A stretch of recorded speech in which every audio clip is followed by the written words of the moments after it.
कहीं ना कहीं जो लोग आज ये आंदोलन कर रहे हैं, जो बातें कर रहे हैं, जो सेमिनार कर रहे हैं, जो विचार गोष्ठियां कर रहे हैं, कहीं ऐसा ना हो कि इस पूरे भारत देश में एक ऐसी क्रांति आए और इन लोगों की सत्ता इनके पैरों से खिसक जाए। जो ये कहता नजर आता है कि मेरा सीधा रावण से कनेक्शन है, मेरा राम से कनेक्शन है, मेरा सीता मैया से कनेक्शन है, मेरे तो समझ में नहीं आता इसके कनेक्शन किस किस से हैं। साथियों, सोचने वाली बात है, इसके कनेक्शन किसी से नहीं है, बल्कि इसके कनेक्शन सीधे सीधे तौर पर सत्ता में बैठे हुए उन लोगों से है जो कहीं ना कहीं धर्म के नाम पर, जाति के नाम पर इस देश में लोगों को सांप्रदायिकता की आग में धकेलने का काम करें। और जितने भी खासकर ये मंदिर, मस्जिद, गिरजाघर या बिहार बनाए हुए हैं, मैं कहती हूँ इन सबको एक साइड में कर दीजिए। यहाँ पर आप अच्छे अच्छे स्कूलों के निर्माण कराइए, अच्छे चिकित्सालय बनवाइए, अच्छे से अच्छे अस्पताल बनाइए और अच्छे से अच्छे टेक्नोलॉजी सिखाने के इंस्टीट्यूट बनाइए, ताकि हम इस देश के जो भविष्य, इस देश के जो युवा हैं उनको तकनीक के द्वारा एक ऊंचाइयों पर ले जाएं और भारत देश का नाम गौरवान्वित कर पाएं। तो मोहन भागवत जी, इस दिशा में आप लोग कदम बढ़ाइए। और उसी का नतीजा है कि आज मोहन भागवत ने ये कह डाला कि जातियां भगवान ने नहीं बनाई, पंडितों ने बनाई है।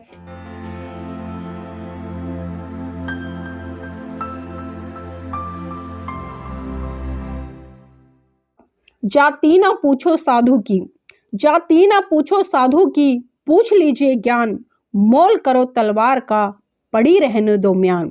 जी हाँ साथियों, आप मेरी बातों से समझ गए होंगे कि आज मैं किस विषय पर चर्चा करने के लिए आप सबके समक्ष हूँ। साथियों, मैं बात कर रही हूँ आज जिस तरह से सुबह से लेकर सोशल मीडिया पर अब तक तमाम लोग अलग अलग तरह की अपनी टिप्पणियां दे रहे हैं, और खासकर जो टिप्पणियां कर रहे हैं या अपनी टिप्पणियां लिख रहे हैं वो किसके लिए लिख रहे हैं।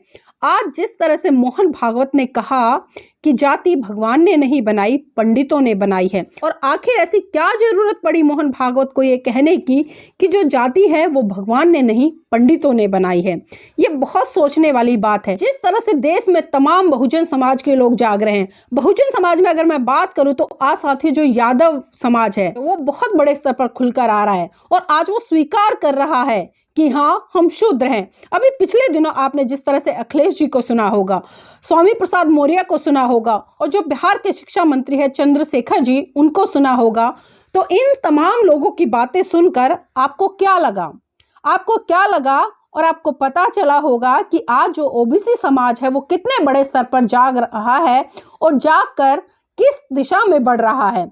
और उसी चीज को आज मोहन भागवत ने सोचा, समझा और अपनी सोच समझ से ये स्टेटमेंट दे डाली कि कहीं ना कहीं जो लोग आज ये आंदोलन कर रहे हैं, जो बातें कर रहे हैं, जो सेमिनार कर रहे हैं, जो विचार गोष्ठियां कर रहे हैं, कहीं ऐसा ना हो कि इस पूरे भारत देश में एक ऐसी क्रांति आए और इन लोगों की सत्ता इनके पैरों से खिसक जाए। और उसी का नतीजा है कि आज मोहन भागवत ने ये कह डाला कि जातियां भगवान ने नहीं बनाई, पंडितों ने बनाई है। तो सबसे पहले मोहन भागवत जी, आप एक काम कीजिए, जब आपने इतनी बड़ी स्टेटमेंट दे दी है और आपने स्वीकार कर ही लिया है कि भगवान ने कोई जातियां नहीं बनाई है, तो जितने भी लोग आपके तथाकथित ये कहते हैं कि हमें ब्रह्मा ने भेजा है, हमें विष्णु ने भेजा है, या हम उसके अवतार हैं, हम फलाना के अवतार हैं, हम ढिमके के अवतार हैं, तमाम बहुत सारी बातें ऐसी कहते हैं। और खासकर ये कहते हैं कि जो मनु महाराज है उसको तो साक्षात भगवान ने भेजा है, और वो जितनी बातें मनुस्मृति में लिखी गई हैं या जितने भी धार्मिक ग्रंथ हैं उनमें लिखी गई हैं। तो सबसे पहले तो उन सभी बातों को आप शुद्ध रूप से और सही रूप से उनको एडिट कराने का काम करें, और जो इस देश के तमाम लोगों के लिए, खासकर जिनको आप लोग हीन भावना से देखते हो, उनको छोटा बताने का प्रयास करते हो, महिलाओं को तुच्छ बताने का प्रयास करते हो, महिलाओं को शिक्षा से दूर रखने का प्रयास करते हो, इस देश के जो शासक लोग रहे हैं उनको आप आज शूद्र बताने का काम करते हो। तो सबसे पहले उन चीजों को अपने धर्म ग्रंथों से हटवाने का काम कीजिए, क्योंकि वो धर्म ग्रंथ किसी ने नहीं लिखे, बल्कि वो उन पंडितों ने ही लिखे हैं, जो लोग आज इस देश में बहुत बड़ा पाखंड फैलाकर इस देश के लोगों को गुमराह करने का काम करें। और जिस तरह से हम देख रहे हैं कि जो बागेश्वर धाम है, लगातार वो किस किस तरह की स्टेटमेंट दे रहा है, मेरे तो समझ में नहीं आ रहा कि सत्ता पर बैठे हुए लोग क्या कर रहे हैं, जो प्रशासन में बैठे हुए लोग हैं वो क्या कर रहे हैं। आंख बंद कर कर मूर्खों की तरह की बातें सुन रहे हैं, और खासकर मेन मीडिया लगातार इस मुद्दे को इतना तूल दे रखा है, समझ में नहीं आता कि बागेश्वर धाम हो गया, आखिर क्या हो गया। जो व्यक्ति लोगों को गुमराह कर रहा है, जो लोग अनाप शनाप बातें करते हैं, जो ये कहता नजर आता है कि मेरा सीधा रावण से कनेक्शन है, मेरा राम से कनेक्शन है, मेरा सीता मैया से कनेक्शन है, मेरे तो समझ में नहीं आता इसके कनेक्शन किस किस से हैं।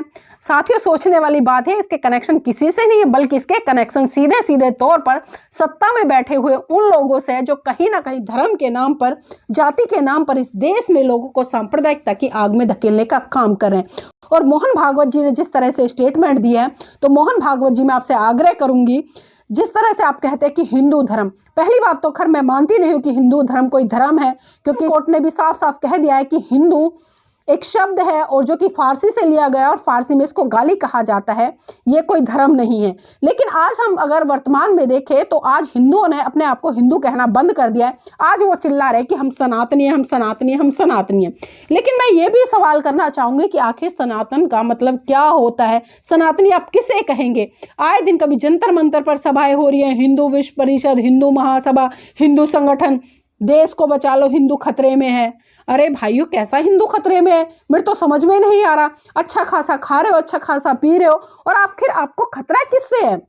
सत्ता आपके पास, सारे प्रशासन आपके पास, तमाम जितनी नौकरी है वो आप लोगों के पास ज्यादातर, फिर आप खतरे में कैसे आ गए? मेरे तो समझ में नहीं आ रहा कि आप खतरे में कैसे आ गए, और कौन से खतरे की बात कर रहे हो? अगर खतरे की बात करें तो जिस तरह से लोगों के ऊपर अत्याचार शोषण हो रहे हैं, जो शोषित पिछड़े आदिवासी या ओबीसी समाज के लोग हैं या मुस्लिम समाज के लोग हैं, उन पे जो अत्याचार शोषण हो रहे हैं, खतरे में तो वो हैं। आप कहाँ खतरे में? आप मंदिरों में बैठकर खूब दान बटोरने का काम कर रहे हो, आज अच्छी अच्छी नौकरियों पर आप लोग बैठे हो, तो बताइए खतरे में आप कहाँ हो? कहाँ हो खतरे में? तो इसलिए गलत भ्रांति फैलाना बंद करें कि हिंदू राष्ट्र खतरे में है। पहली बात तो कोई हिंदू राष्ट्र है ही नहीं, क्योंकि आप जिस हिंदू राष्ट्र की कल्पना करते हैं वो आपका एक काल्पनिक है। और खासकर भारत में जो लोग कहते नजर आते हैं कि भारत में यदि रहना होगा, वंदे मातरम कहना होगा, हिंदुस्तान जिंदाबाद जिंदाबाद। अरे भाई, हिंदुस्तान कौन से हिंदुस्तान की जिंदाबाद कर रहे हो, और कौन से उसकी बात कर रहे हो कि भारत में यदि रहना होगा तो जय श्री राम कहना होगा? क्यों? इस देश में तमाम धर्म के लोग रहते हैं। भारत का संविधान इस देश के लोगों को यह हक अधिकार देता है कि वो अपनी मर्जी से किसी भी धर्म का पालन पोषण करे, किसी भी धर्म के विचारधारा के साथ जुड़े। लेकिन आप लोग पता नहीं आपको क्या मिर्ची लगती है, क्यों आप इतने आवेश में आ जाते हैं, और आप लोग पता नहीं क्यों, मेरे तो समझ में नहीं आता कि आखिर आप कौन सी पाठशाला से पढ़ के आते हैं। जब आपसे बेसिक मुद्दों पर बात की जाती है, आप बेसिक मुद्दों पर बात करते नजर नहीं आते। अभी जिस तरह से आपके अब्बा जो मोदी जी हैं और उनके जो मित्र हैं, प्रिय मित्र अडानी जी, अरबों खरबों रुपए का घोटाला कर गए, क्यों भाई भक्तों? तब तो आपने मुंह नहीं खोला, तब तो आप शांत बैठे हो। LIC का इतना बड़ा अमाउंट डूब गया, SBI का इतना बड़ा अमाउंट डूब गया, और वो अमाउंट किसका है? LIC का अमाउंट नहीं है, वो SBI का अमाउंट नहीं है, वो अमाउंट इस देश की जनता का है। इस देश की जनता का है, जिन्होंने अपने बच्चों के भविष्य के लिए वो पैसा जोड़कर खून पसीने की एक एक पाई को बचा कर रखा, और इन LIC वालों से अपनी पॉलिसियाँ कराई हैं। किसी ने जीवन बीमा पॉलिसी कराई है, किसी ने विवाह पॉलिसी कराई है, तमाम पॉलिसियाँ अलग अलग तरीके की जो कराई हैं।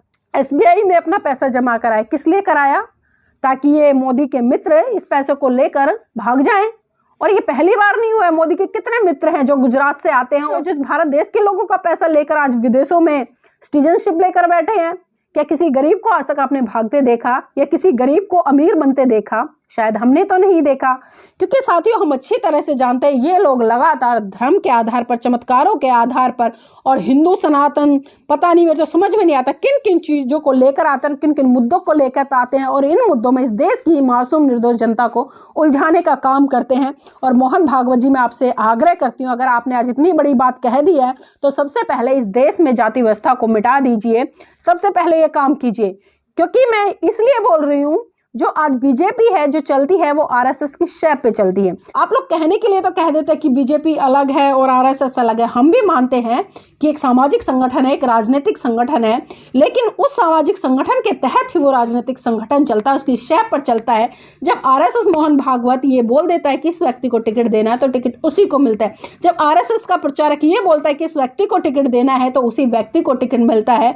तो मुझे ये बता दीजिए कि वो आपसे अलग कैसे हो गए? तो आज आपने एक बहुत बड़ा काम तो कर दिया, आपने साफ साफ कह दिया है कि जो जातियाँ वो भगवान ने नहीं बनाई हैं, पंडितों ने बनाई हैं। तो सबसे पहले जो ये वर्ण व्यवस्था इस देश में स्थापित है इसको बिल्कुल ख़त्म करवा दीजिए। और भारत देश, मैं कहूँगी कि प्रधानमंत्री जी से या राष्ट्रपति जी से एक अनाउंसमेंट करा दे और लिखित रूप में पारित करा दे कि आज के बाद इस देश में कोई जाति नहीं रहेगी। जाति है तो सिर्फ दो ही रहेगी, एक स्त्री और एक पुरुष। सिर्फ ये दो जातियाँ इस देश में स्थापित होंगी, इसके अलावा कोई भी जाति स्थापित नहीं होगी। अगर मैं वैसे भाषा में जाके बात करूँ तो एक मनुष्य है, एक जानवर है, ये दो जातियाँ भी हो सकती हैं।